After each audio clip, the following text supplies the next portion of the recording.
Merhaba arkadaşlar, örgü kanalıma hoş geldiniz. Tığ işi güzel bir yelek modeli yaptım. Bugün bunun anlatımını sizlerle paylaşmak istiyorum. Kullanışlı bir yelek arkadaşlar. Bakın, bebeği rahatsız edecek bir model değil. Çok rahat kullanımı olan bir yelek modeli. Ben bugün bu renkleri kullandım. Siz farklı renkler kullanarak aynı modeli hem kız bebekleriniz için hem de erkek bebekleriniz için yapabilirsiniz.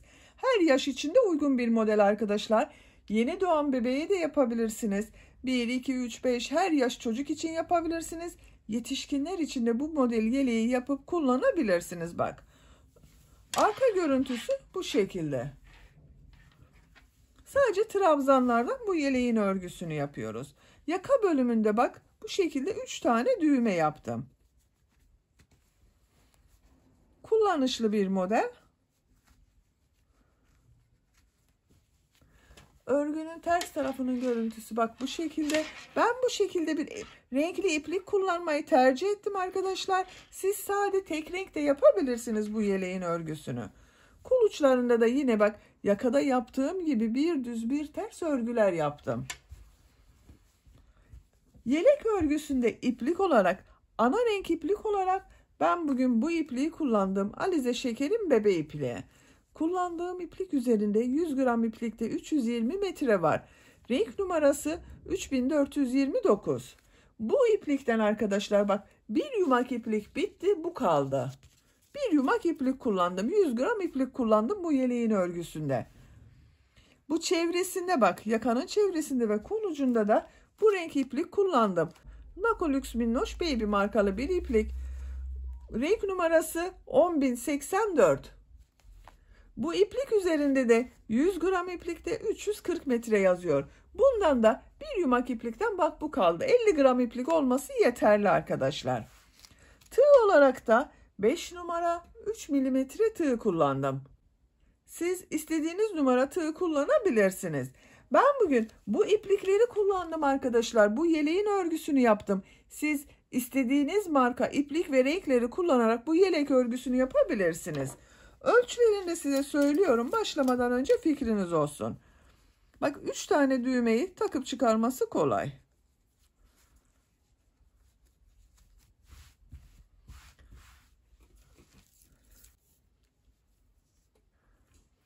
Bak kol altının buradan gövde genişliğini ölçüyorum. 28 santimetre. Yüksekliğini ölçüyorum. Kol altından gövde yükseklik 23 santimetre. Tam yüksekliğini ölçüyorum. 34 santimetre. Bu ölçüde 1-2 yaş arası bebek için güzel bir ölçü arkadaşlar. Bu ölçü aslında standart beden ölçüsüne göre 1,5-2 yaş için uygun. Ben bugün 1 yaşındaki bir bebek için yaptım bu yelek örgüsünü. İplik tığı hazırlayalım. Hep birlikte bu güzel yeleğin örgüsüne başlayalım. Örgü kanalıma abone değilseniz abone olmayı unutmayın lütfen. Örgü kanalıma abone olmak ücretsiz. Örgü kanalıma ücretsiz abone olup orada bulunan zil şeklinde dokunarak açık yaparsanız kanalıma video yüklediğim zaman ilk önce size bildirim gelir. Örgülerimden herkesten önce sizin haberiniz olur. İzlediğiniz videolarıma beğeni ve yorumlarınızı da yaparsanız çok sevinirim arkadaşlar. Hepinize kolay gelsin, iyi çalışmalar.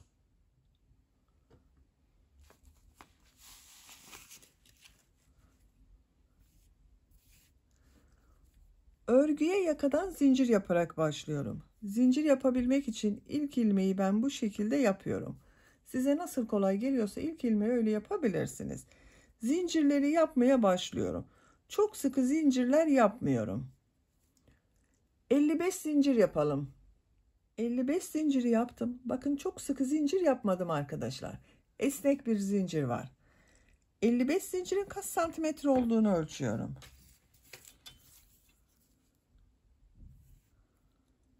24 santimetre zincir uzunluğu var. İnç olarak da ölçüyorum.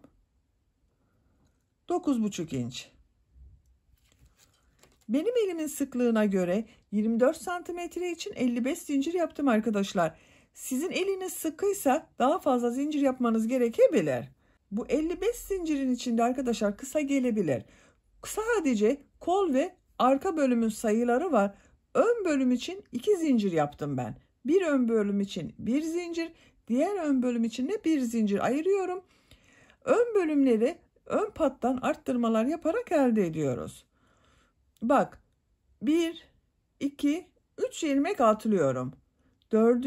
ilmek içine bir trabzan yapıyorum. Burası ön bölüm bak. 1, 2 trabzan oldu. Bu 3 ilmek atladığımda bir trabzan. Bu sırada trabzanları yaparken yaka ayrımlarını da belirleyeceğiz arkadaşlar. 2 zincir yapıyorum. Tığ üzerine iplik alıyorum. Bak bu ilmek üzerine kol bölümü için ilk trabzanı yapıyorum. Kol bölümü için 14 trabzan yapıyorum. Bak tekrar ediyorum. Bu bir ilmeğe 2 trabzan oldu. Ön bölüm burası. 1, 2, 2 defa da çıkardığım trabzanı yapıyorum. 3, 4, 5, 6,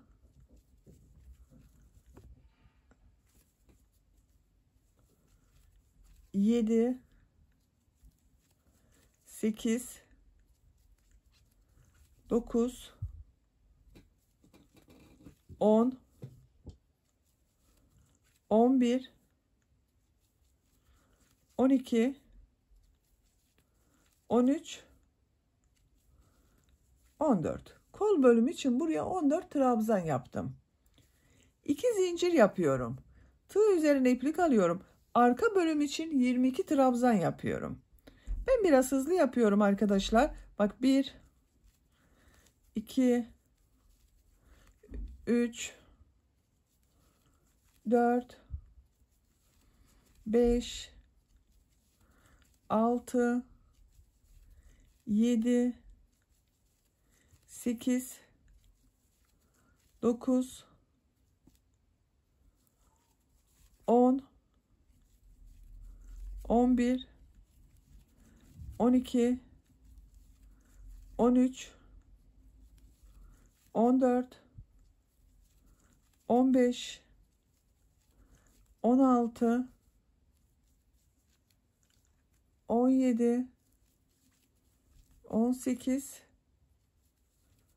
19, 20, 21, 22. Arka bölüm için 22 trabzan yaptım.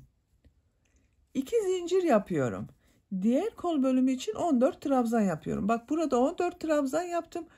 Buraya da 14 trabzan yapıyorum. 1, 2, 3, 4, 5, 6, 7, 8, 9, 10, 11, 12, 13, 14. Diğer kol bölümü için de 14 trabzan yaptım. 2 zincir yapıyorum. Tığ üzerine iplik alıyorum. Bak bu son ilmek üzerine 2 trabzan yapıyorum. Aynı ilmek içine. Diğer ön bölüm burası da arkadaşlar. Bak ön bölüm için 2 trabzan oldu. Sıra başında da bak 2 trabzan yaptım ön bölüm için. Burada da 2 trabzan oldu. Bu sırada bak yaka ayrımlarını yaptık. Kol bölümleri için 14 trabzan, arka bölüm için 22 trabzan yaptım. İkinci sıradayız. İkinci sırada bu ön patlardan arttırma yapacağız. Bu 2 zincir yaptığım arttırma yerlerinde de 1 trabzan, 2 zincir, 1 trabzan yapıyorum. Bir zincir yapıyorum, örgüyü çeviriyorum.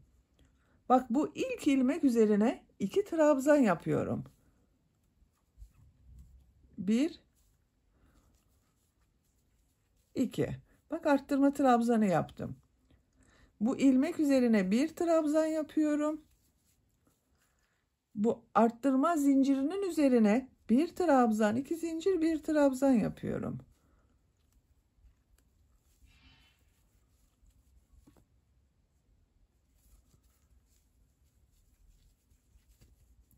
Bak, bu arttırma yerine yaptığım trabzanın birisi ön bölüm için oldu. 2 zincir yaptığım kol bölümü için de bir trabzan oldu. Ön bölümde bak 1, 2, 3, 4 trabzan var arkadaşlar. Kol bölümünde bulunan ilmekler üzerine trabzan yaparak devam ediyorum.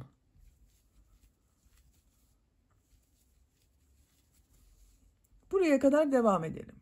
Kol bölümünde trabzanları yaparak bak, arttırma yapacağım yere kadar tamamladım. Bu arttırma zincirinin üzerine bir trabzan, 2 zincir, bir trabzan yapıyorum.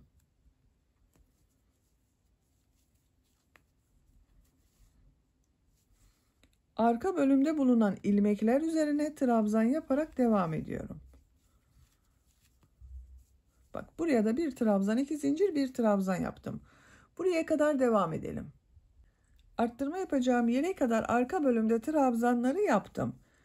Bu 2 zincir üzerine bir trabzan, 2 zincir, bir trabzan yapıyorum.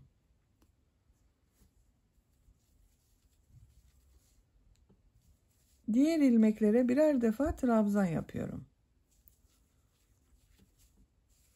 Buraya kadar devam edelim. Arttırma yapacağım yere kadar trabzanları yaptım. Bu arttırma yerine bir trabzan, 2 zincir, bir trabzan yapıyorum.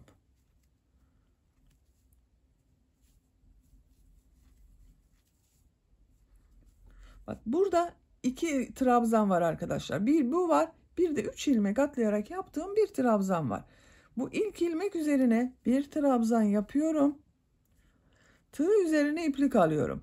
Bak, bu 3 ilmek atlayarak yaptığım trabzanın bu ilmek üzerine 2 trabzan yapıyorum. Aynı ilmeğe. Bak, ön bölümde bu sırada 2 4 trabzan oldu. Bak, sıra başında da ön bölümde 4 trabzan yaptım. Sıra sonunda da 4 trabzan oldu. Üçüncü sıradayız. Bir zincir yapıyorum, örgüyü çeviriyorum. Üçüncü sırada bu ön patta bir trabzan yapıyorum arkadaşlar. Arttırma yapmıyorum. Bu ön pattan arttırmaları sadece çift sayılarda yapıyorum. İkinci, dördüncü, altıncı, sekizinci, onuncu, 12. sıralarda yapıyorum. Bak, bu ilk ilmek üzerine bir trabzan yapıyorum. Diğer ilmeklere birer defa trabzan yapıyorum.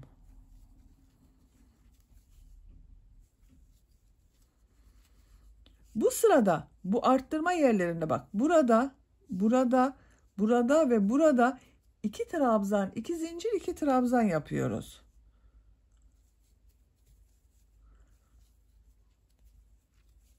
Bak, 1, 2, 2 zincir yapıyorum. Aynı arttırma yerine 2 trabzan daha yapıyorum. Bak, 2 trabzan, 2 zincir, 2 trabzan yaptım. 2 trabzanı ön bölüm için yaptım. 2 trabzan da kol bölümü için. Ön bölümde bak, bu sırada 2, 4, 6 trabzan oldu. Diğer ilmeklere birer defa trabzan yapıyorum. Arttırma yerine kadar devam edelim. Arttırma yerine kadar trabzanları bak birer defa yaptım. Bu arttırma yerine 2 trabzan, 2 zincir, 2 trabzan yapıyorum.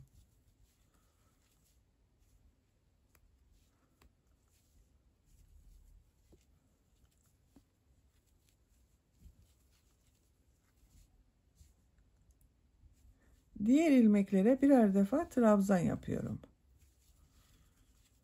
Bakın.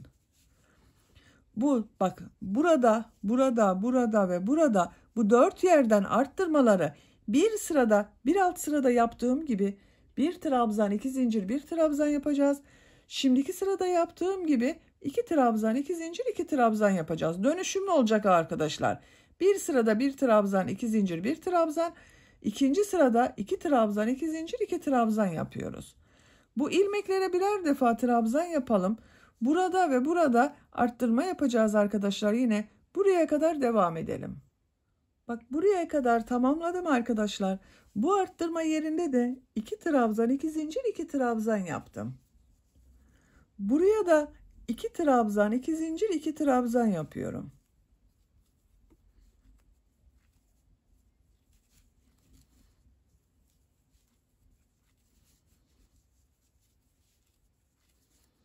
Diğer ilmekler üzerine birer defa trabzan yapıyorum.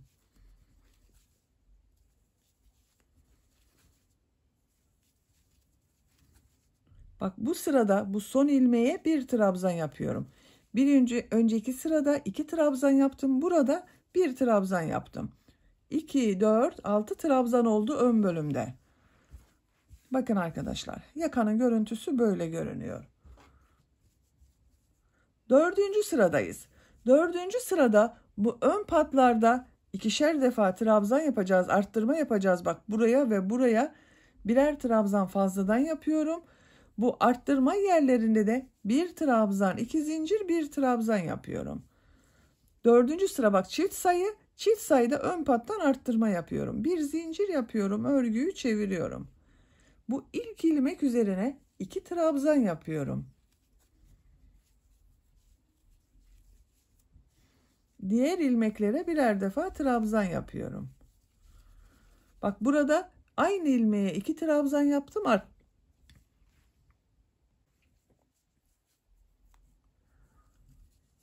Bak burada aynı ilmeğe 2 trabzan yaptım, arttırma yaptım arkadaşlar 4. sırada. Diğer ilmeklere birer defa devam ediyorum. Bak bu arttırma yerine bir trabzan, 2 zincir, bir trabzan yapıyorum. Bak bir trabzan, 2 zincir, bir trabzan oldu. Diğer ilmeklere birer defa trabzan yapıyorum. Bu arttırma yerinde, bu arttırma yerinde, bu arttırma yerinde de bir trabzan, 2 zincir, bir trabzan yapacağız. Sıra sonuna kadar devam edelim.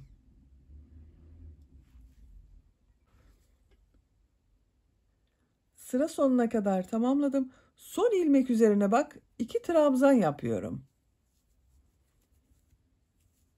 1, 2. Bak son ilmeğe 2 trabzan yaptım. Sıra başında da bak 2 trabzan yaptım aynı ilmek içine. Sıra sonunda da aynı ilmeğe 2 trabzan yaptım. Bak 4. sıradayım. Bu ön patlardan arttırma yapıyorum. Bu arttırma yerlerinde de bak bir trabzan, 2 zincir, bir trabzan yaptım hepsinde. 5. sıradayım.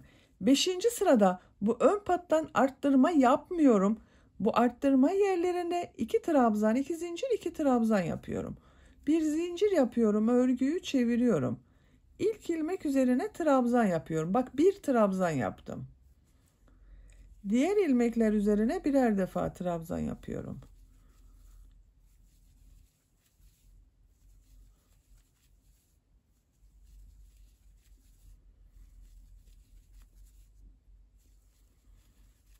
Bak arttırma yerine geldim. 5. sıradayım. Buraya 2 trabzan, 2 zincir, 2 trabzan yapıyorum.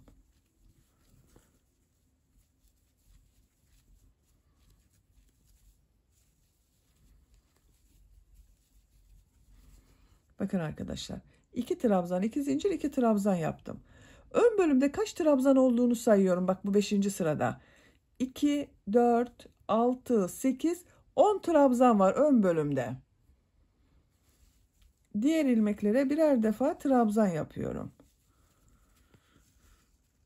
İlmeklere birer defa trabzan yapalım. Bu arttırma yerinde, bu arttırma yerinde, bu arttırma yerinde 2 trabzan, 2 zincir yapalım.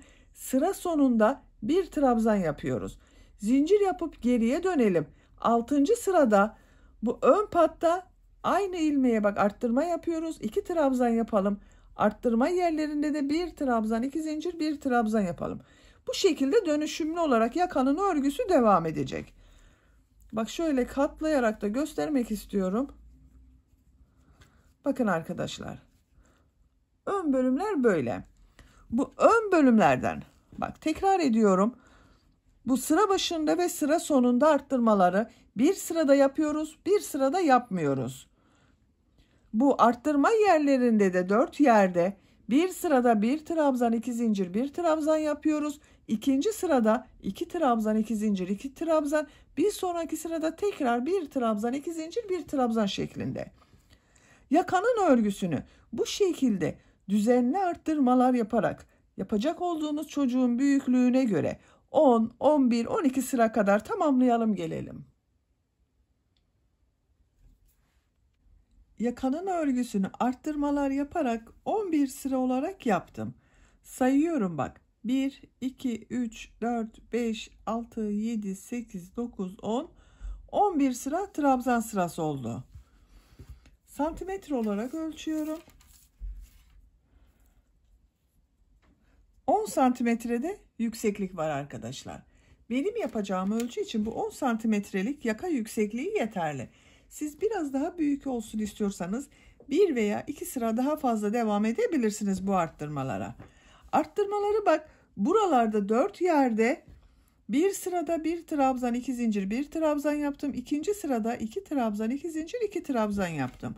Bu ön patlardan arttırmaları da tek sayı olan sıralarda arttırma yapmadım. Çift sayı olan sıralarda birer trabzan arttırması yaptım bu ön patlarda. Görüntü olarak böyle oldu. Bak 11. sırada arttırma yapmadım. Şimdi 12. sıradayız. Burada arttırma yapacağız. Bu sıradan itibaren kol bölümünde gövde bölümünden ayırıyorum. 12. sıradayım. Bir zincir yapıyorum. Örgüyü çeviriyorum. Tığ üzerine iplik alıyorum. Bu ilk ilmek üzerine 2 trabzan yapıyorum. Bak ön patta arttırma yapıyorum.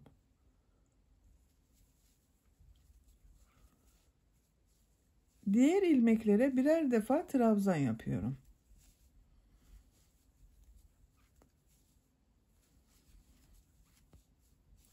Arttırma yerine kadar devam edelim. Ön bölümde trabzan yaparak bak arttırma yapacağım yere kadar tamamladım. Burada kaç trabzan olduğunda sayıyorum arkadaşlar. Bakın bazı arkadaşlar soruyorsunuz bunu. 2, 4, 6, 8, 10, 12, 14, 16, 18, 20, 22, 23 trabzan var arttırma olarak. Bak bu arttırma ile birlikte 23 trabzan var. Bu arttırma yerine ön bölüm için bir trabzan yapıyorum. Kol altı için 3 zincir yapıyorum. Bak çok sıkı zincir yapmadım. Tığ üzerine iplik alıyorum. Kolda bulunan bütün ilmekleri atlıyorum. Bak kol ile arka bölümü ayıran arttırma yerine bir trabzan yapıyorum. Diğer ilmeklere birer defa trabzan yapıyorum. Bak kol altında 3 zincir yaptım. Ön ve arka bölümü birleştirdim. Buraya kadar devam edelim. Arttırma yapacağım yere kadar bak arka bölümde trabzanları yaptım. Bu arttırma yerine arka bölüm için bir trabzan yapıyorum. Kol altı için 3 zincir yapıyorum. Tığ üzerine iplik alıyorum. Kolda bulunan bütün ilmekleri atlıyorum. Ön bölüm için bu arttırma yerine bir trabzan yapıyorum. Diğer ilmeklere birer defa trabzan yapıyorum. Bak diğer kol altında buraya yaptım arkadaşlar. Sıra sonuna kadar devam edelim. Bak bu sıra sonunda aynı ilmeğe 2 trabzan yapacağız. Unutmayalım. Sıra sonuna kadar tamamladım. Bak son ilmek üzerine 2 trabzan yapıyorum. 12. sıradayız. Arttırma sırası yaptığımız sıradayız arkadaşlar. Bakın bu sırada kol bölümünü gövde bölümünden ayırdık. Artık örgüye bu gövdenin örgüsüyle devam ediyorum. Bir zincir yapıyorum, örgüyü çeviriyorum. İlk ilmek üzerine trabzan yapıyorum. Bak 13. sıradayım. Bu sırada arttırma yapmıyorum bu ön patta. Bu ön patta arttırmaları birkaç sıra daha devam edeceğiz arkadaşlar. Bak diğer ilmeklere de birer defa trabzan yapıyorum. Buraya kadar devam edelim. Trabzanlar yaparak zincir yaptığım yere kadar tamamladım. Bak görüntüsü böyle arkadaşlar. Buraya 3 zincir yaptım. Bak ilk zincir üzerine bir trabzan yapıyorum. Tığ üzerine iplik alıyorum. İkinci zincir üzerine 2 trabzan yapıyorum. Biraz kol altı rahat olsun istiyorum. Onun için bak burada bir arttırma yaptım. Üçüncü zincir üzerine yine bir trabzan yapıyorum.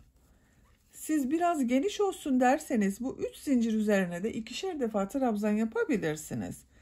Diğer ilmeklere birer defa trabzan yapıyorum. Buraya kadar devam edelim. Diğer kol altına kadar bak trabzanları yaptım. Bu kol altında da bak 3 zincir var. İlk zincir üzerine bir trabzan yapıyorum. İkinci zincir üzerine 2 trabzan yapıyorum.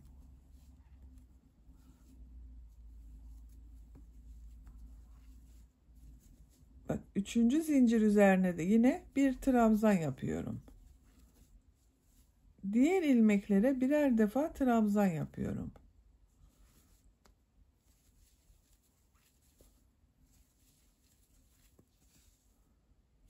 Bak bu kol altının aynısını yapıyorum arkadaşlar.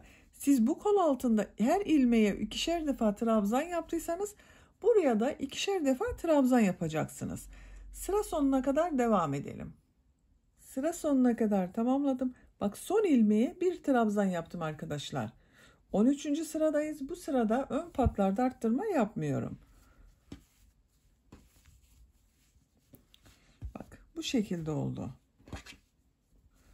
Kol altlarının görüntüsü de böyle. 14. sıradayım. Bir zincir yapıyorum, örgüyü çeviriyorum.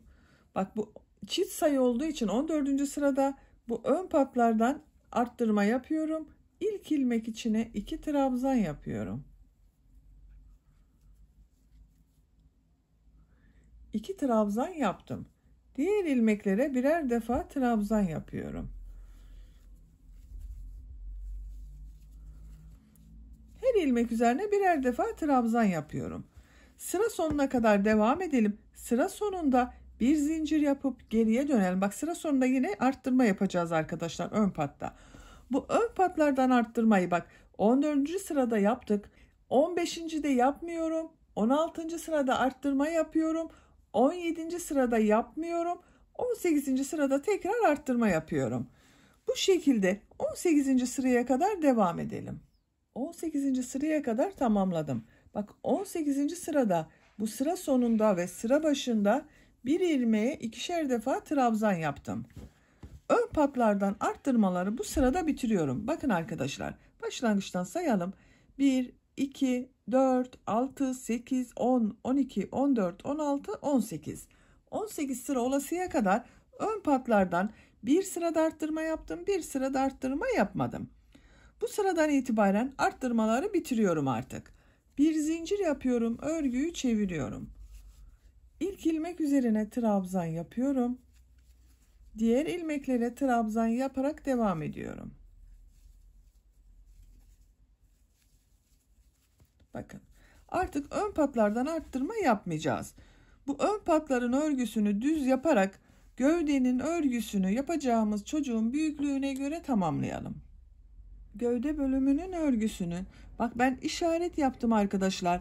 Buraya kadar yakada bir sırada arttırma yaptım, bir sırada arttırma yapmadım. Buradan itibaren düz devam ettim. Kaç sıra düz yaptığımı sayıyorum bak. 2, 4, 6, 8, 10, 12, 14, 15 sıra düz yaptım. Kol altından itibaren kaç sıra yaptığımı sayıyorum. Bak 1, 2, 3, 4, 5, 6, 7, 8, 9, 10, 11, 12, 13, 14, 15, 16, 17, 18, 19, 20 sıra. Kol altından itibaren 20 sıra trabzan sırası yaptım. Bu ipliği burada kesiyorum. Siz biraz daha uzun olsun isterseniz 1 veya 2 sıra devam edebilirsiniz. Bak diğer taraftan bu uçtan başlıyorum. Ön patta veya bu yakanın çevresinde bir sıra sık iğne yapıyorum. Buradan bir ilmek yapıyorum. Bir zincir yaptım, sağlamlaştırdım. İlk ilmek içine sık iğne yapıyorum. Bak bu trabzan sıralarına ben her sıraya 2 sık iğne yapıyorum. Tam denk geliyor arkadaşlar. Siz elinizin sıklığına göre bazılarında birer sık iğne yapabilirsiniz.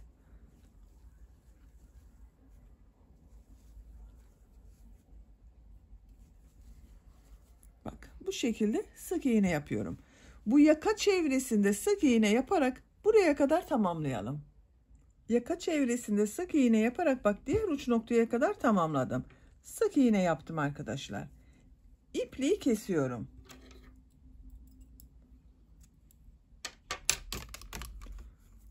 Ben ebruri renkli iplik kullandım.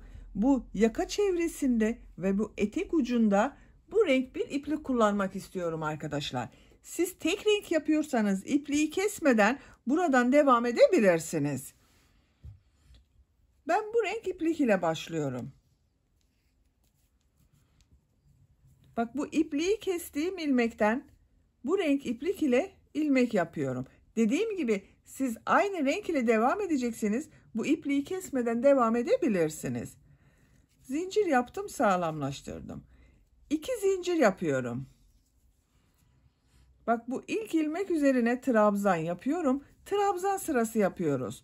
Bir sonraki sırada da bir düz bir ters boşluklardan alarak trabzan yapacağız. Bak, bu ilk ilmek üzerine trabzan yapıyorum. Diğer ilmekleri de trabzan yaparak devam ediyorum.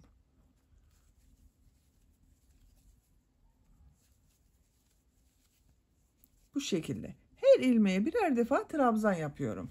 Sıra sonuna kadar devam edelim. Trabzan sırası yaparak sıra sonuna kadar tamamladım. Bak, bu şekilde oldu arkadaşlar. Bu renk iplik ile bir sıra trabzan sırası yaptım. Sıra sonundayım. 2 zincir yapıyorum. Örgüyü çeviriyorum. Tığ üzerine iplik alıyorum. Bu sırada bu yaptığım trabzanları bir düz bir ters boşluktan alarak trabzan yapıyorum. Bak, ilk trabzanı bunu boşluktan alıyorum. Trabzan yapıyorum. Tığ üzerine iplik alıyorum. Diğer trabzanı ters taraftan bak şu şekilde tığı boşluğa takıyorum. Trabzan yapıyorum.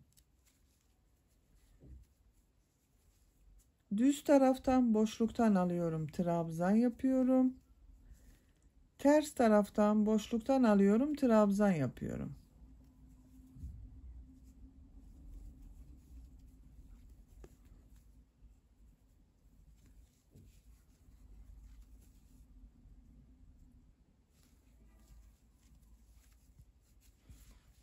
Düz tarafın görüntüsü böyle. Sıra sonuna kadar bir düz bir ters boşluktan alıp trabzan yaparak devam edelim. Trabzanları bir düz bir ters boşluktan aldım. Trabzan yaptım. Bak, sıra sonuna kadar tamamladım. Sıra sonunda bir trabzan kaldı.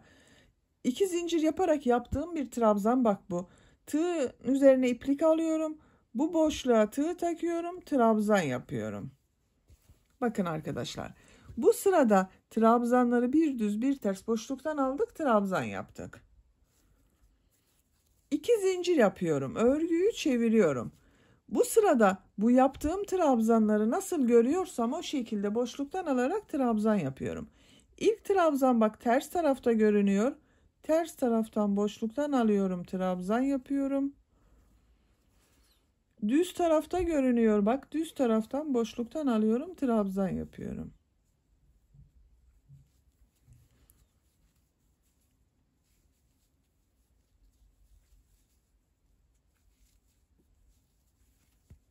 Bu şekilde. Trabzanları nasıl görüyorsan o şekilde boşluktan alıp trabzan yapalım. Sıra sonuna kadar tamamlayalım. Trabzanları nasıl görüyorsam o şekilde boşluktan aldım. Trabzan yaptım. Sıra sonuna kadar tamamladım. 2 zincir yapıyorum. Örgüyü çeviriyorum. Yine nasıl görüyorsam o şekilde boşluktan alarak trabzan yapıyorum. Bak, ilk trabzan düz tarafta görüyorum. Düz taraftan boşluktan alıp trabzan yapıyorum. Ters taraftan görüyorum. Ters taraftan boşluktan alıp trabzan yapıyorum.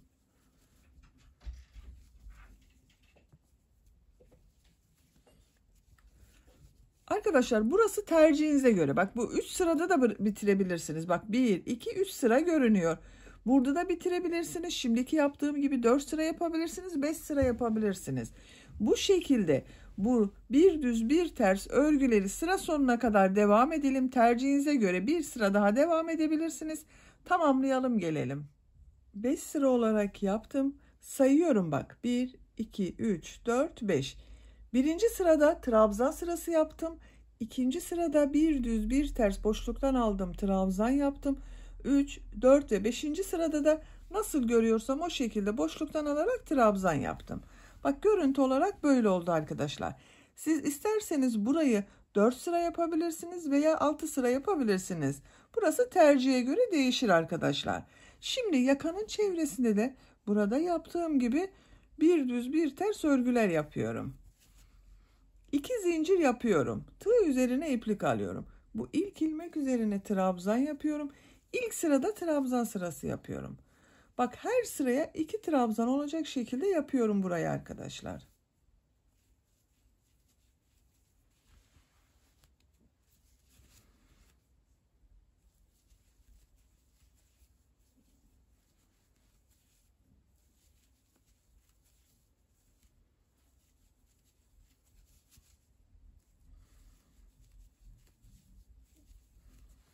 Bak, buralara trabzanı yaptım. Şimdi bak, bu yaka çevresinde sık iğne yaptım zaten.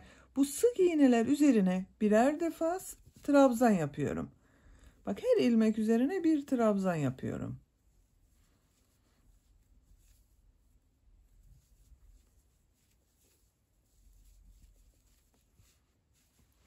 Yaka çevresinde trabzan yaparak buraya kadar devam edelim.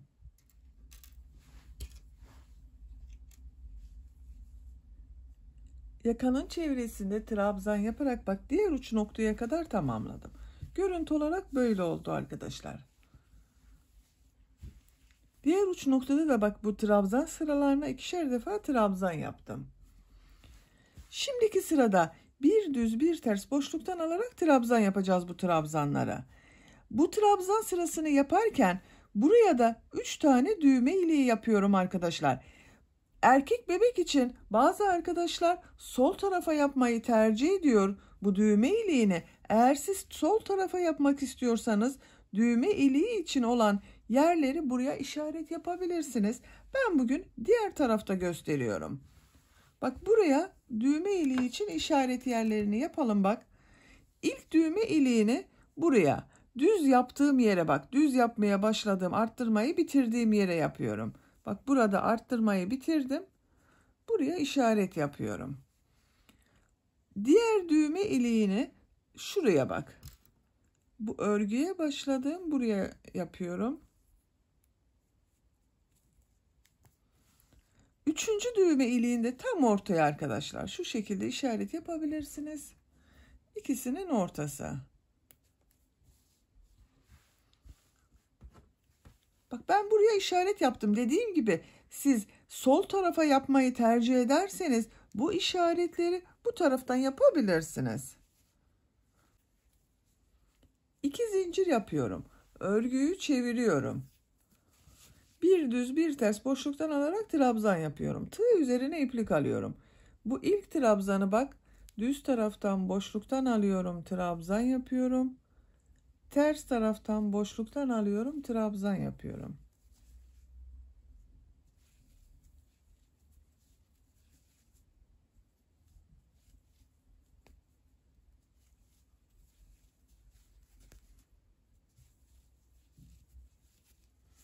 Bu şekilde arkadaşlar bir düz bir ters boşluktan alarak trabzan yapıyoruz. Bu ilk düğme iliği yapacağımız buraya kadar devam edelim. İlk düğme iliği işareti yaptığım yere kadar bak, bir düz bir ters örgüler yaparak tamamladım. Buraya düğme iliği yapıyorum. Düğme iliği için bir zincir yapıyorum.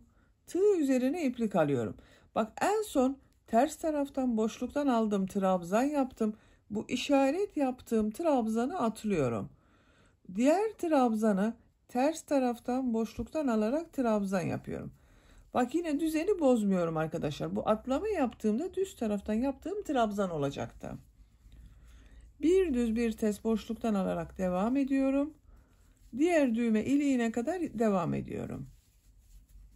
Bak, ilk düğme iliğini buraya yaptım.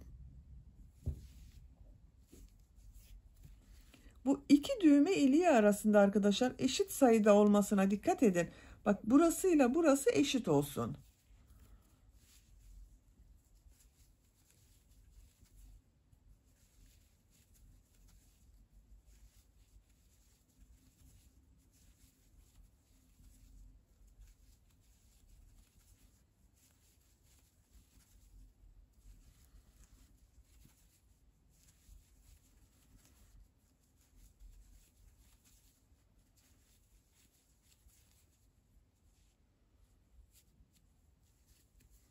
Bak, ikinci düğme iliği yaptığım, işaret yaptığım yere geldim.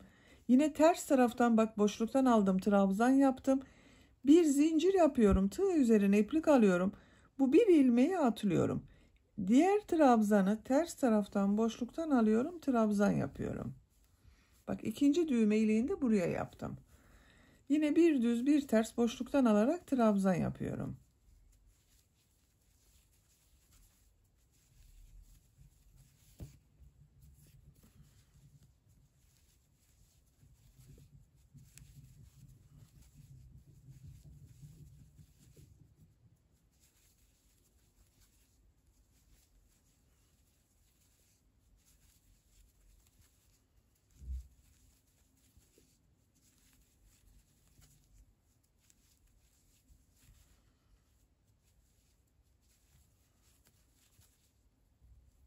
Bak üçüncü düğme iliği için işaret yaptığım ilmeğe geldim. Bir zincir yapıyorum. Bir ilmek atlıyorum. Diğer ilmeği ters taraftan boşluktan alıyorum. Trabzan yapıyorum.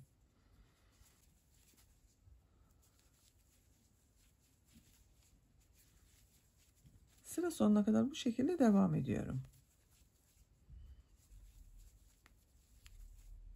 Bak son ilmeği boşluğa tığ takıyorum. Trabzan yapıyorum. Bakın arkadaşlar. İkinci sırada bir düz bir ters boşluktan aldım. Trabzan yaptım. 3 yerde düğme iliği için bak düğme ilikleri yaptım. 1, 2, 3 oldu. Aradaki boşlukları sayalım. Bak şu düz yaptıklarımı sayıyorum. 1, 2, 3, 4, 5, 6, 7, 8. Bak 1, 2, 3, 4, 5, 6, 7, 8. Eşit oldu gördüğünüz gibi. Sıra sonunda 2 zincir yapıyorum. Örgüyü çeviriyorum. Bu sırada bu trabzanları nasıl görüyorsam o şekilde boşluktan alarak trabzan yapıyorum. İlk trabzan bak ters tarafta görünüyor. Ters taraftan boşluktan alıyorum, trabzan yapıyorum. Düz tarafta görüyorum. Düz taraftan boşluktan alarak trabzan yapıyorum.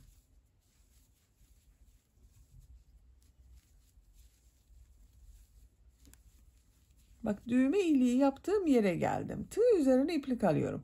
Bu bir zincir üzerine bir trabzan yapıyorum. Eksiltme yapmadım bakın arkadaşlar. Diğerlerini nasıl görüyorsam o şekilde boşluktan alarak trabzan yapıyorum. Buraya kadar devam edelim. Diğer düğme iliği yaptığım yere kadar bak nasıl görüyorsam o şekilde boşluktan aldım, trabzan yaptım. Tığ üzerine iplik alıyorum. Bu bir zincir üzerine bir trabzan yapıyorum. Diğerlerini nasıl görüyorsam o şekilde boşluktan alarak trabzan yapıyorum. Buraya kadar devam edelim. Diğer düğme iliği yaptığım yere kadar yine bak nasıl görüyorsam o şekilde boşluktan aldım, trabzan yaptım. Tığ üzerine iplik alıyorum. Bir zincir üzerine bir trabzan yapıyorum. Diğerlerini nasıl görüyorsam o şekilde boşluktan alarak trabzan yapıyorum.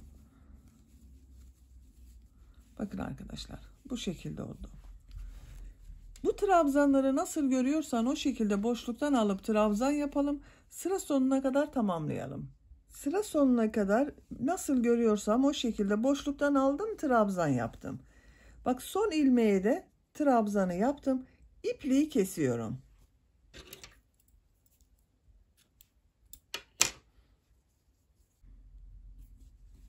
Bak, ön pat çalışmasını böylece tamamladım. Bu düğme ilikleri yaptığım yerin tam karşılarına gelen yere de düğmelerini dikeceğiz. Şimdi kollarını da yapalım. Yeleğin örgüsünü bitirelim. Bak ben kol örgüsünün birini yaptım. Diğer kol örgüsünü sizinle birlikte yapalım. Bir sıra ben bu ana renk ile trabzan sırası yapıyorum. Bak burada da aynısını yaptım. Bir sıra trabzan sırası yaptım.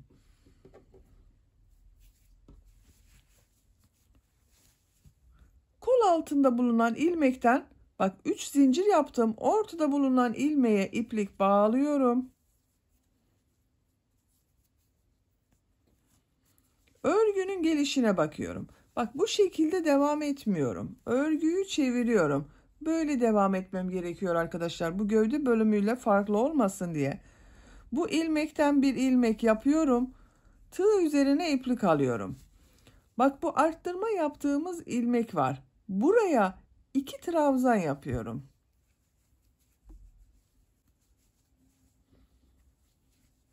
kol çok dar olsun istemiyorum. Onun için bak buraya 2 trabzan yaptım. Diğer ilmeklere birer defa trabzan yapıyorum.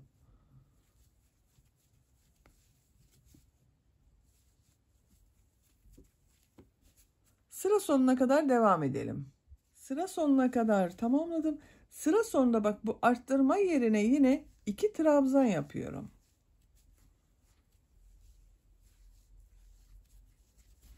Sıra başında da bak buraya 2 trabzan yaptım. Buraya da 2 trabzan yaptım. Bu son ilmeği burada yaptığım bak bu ilk ilmek ile ilmek kaydırma yaparak birleştiriyorum. İpliği kesiyorum.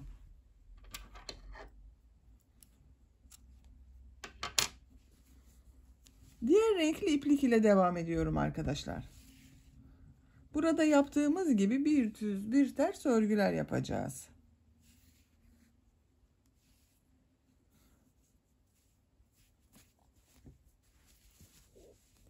Bu ilmekten bir ilmek yapıyorum. İsterseniz bağlayabilirsiniz. Bir zincir yaptım, sağlamlaştırdım. 2 zincir yapıyorum.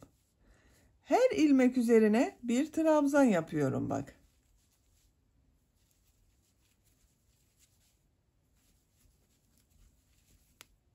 Sıra sonuna kadar devam edelim. Sıra sonuna kadar tamamladım. Bak son ilmek ile burada 2 zincir yaparak bir ilmek oluşturdum. Bak bunu ilmek kaydırma yaparak sırayı birleştiriyorum. Birleşim yaptığım yerin görüntüsü böyle. Bakın arkadaşlar, bu renk ile bir sıra trabzan sırası yaptım. 2 zincir yapıyorum. Tığ üzerine iplik alıyorum. Bu sırada bu trabzanları bir düz bir ters boşluktan alarak trabzan yapıyorum. Bu ilk trabzanı düz taraftan boşluktan alıyorum, trabzan yapıyorum. Ters taraftan boşluktan alıyorum, trabzan yapıyorum.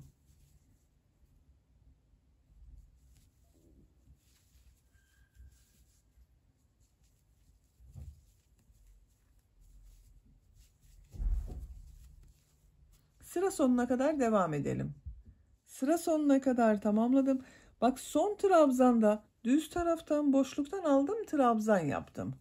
Son ilmek ile burada yaptığım ilk ilmeği ilmek kaydırma yaparak sırayı birleştiriyorum. Sıra başında yaptığım bak bu 2 zincir ters tarafta görünen trabzan oldu. İlk bak trabzanı düz taraftan boşluktan aldım, trabzan yaptım. Son trabzanda boşluktan aldım, trabzan yaptım. Dediğim gibi bu 2 zincir ters tarafta görünen trabzan oldu. Bak görüntüsü böyle. 2 zincir yapıyorum. Bu sırada bu trabzanları nasıl görüyorsam o şekilde boşluktan alıyorum, trabzan yapıyorum. Bak düz tarafta görünüyor, boşluktan alıyorum, trabzan yapıyorum. Ters taraftan boşluktan alıyorum, trabzan yapıyorum.